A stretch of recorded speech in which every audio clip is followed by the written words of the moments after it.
एकत्रच नाही तर इतर अनेक युरोपियन आणि जगभरामधल्या अनेक देशांमध्ये जे प्रगत देश आहे त्या देशांमध्ये देखील ईव्हीएमच्या संदर्भामध्ये गंभीर स्वरूपाचे काही संशय आणि काही तथ्य हे त्यांच्या हाती लागलेले आहेत।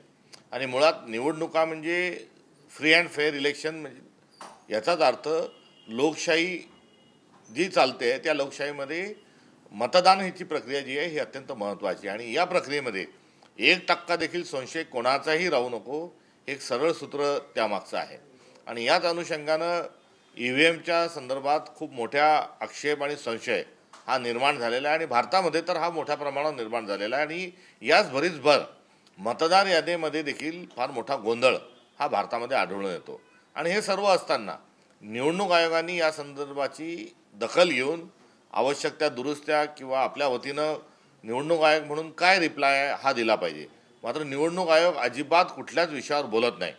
किंबहुना असे मुद्दे आल्यानंतर किंवा काँग्रेसच्या वतीनं जो अनुभव आहे गतकाळातला की ईव्हीएम असेल मतदार याद्या असेल या संदर्भामध्ये आमचं शिष्टमंडळ वारंवार निवडणूक आयोगाला भेटतं आहे।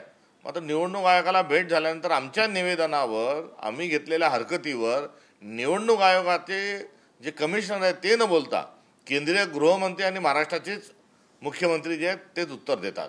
त्यामुळे हे गोडबंगाल कुठेतरी आहे आणि लोकशाही आपल्याला टिकवायची असेल तर त्या संदर्भातल्या पारदर्शकता ही राहिली पाहिजे। आणि या विषयाच्या अनुषंगानं काँग्रेस सत्तेत असताना त्यांनी ईव्हीएमच्या सोबत व्हीव्हीपॅट लावण्याचा एक निर्णय घेतला होता आणि टप्प्याटप्प्याने व्हीव्हीपॅटची मतमोजणी जी आहे ती मोठ्या प्रमाणात करणे हा त्याच्यावर चेक अँड बॅलन्सचा पार्ट आहे ही भूमिका गतकाळामध्ये काँग्रेसची होती।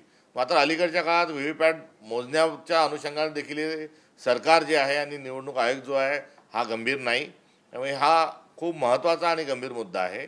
याच्या संदर्भामध्ये मोठ्या प्रमाणात चर्चा झाली पाहिजे। निवडणूक आयोगाने आपली भूमिका ही ताबडतोबीनं या संदर्भात जाहीर केली पाहिजे आणि व्हीव्हीपॅट मोजण्याच्या अनुषंगानं जो धोरणात बदल व्हावा हा काँग्रेसचा आग्रह आहे तो लगेच मंजूर झाला पाहिजे। आता मागच्या निवडणुकीमध्ये खूप मोठे हरकती नोंदवल्या गेल्या।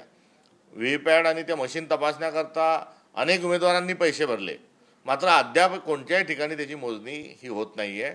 इलेक्शन पिटिशन दाखल झाल्यानंतर 5 वर्ष त्याचा निकाल लावू दिला जात नाही अशी एक यंत्रणा निर्माण केलेली आहे।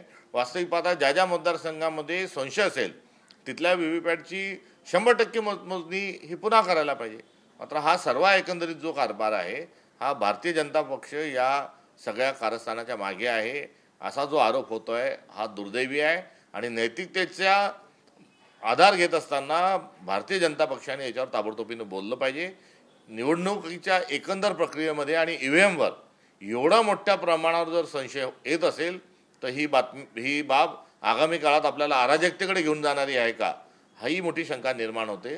तुर्तास या संदर्भामध्ये निवडणूक आयोगाने खुलासा जाहीर करावा व व्हीव्हीपॅटचे जे आहेत याची मोजणी जी आहे मोठ्या प्रमाणात झाली पाहिजे ही महाराष्ट्र प्रदेश काँग्रेस कमिटीची मागणी आणि अपेक्षा आहे।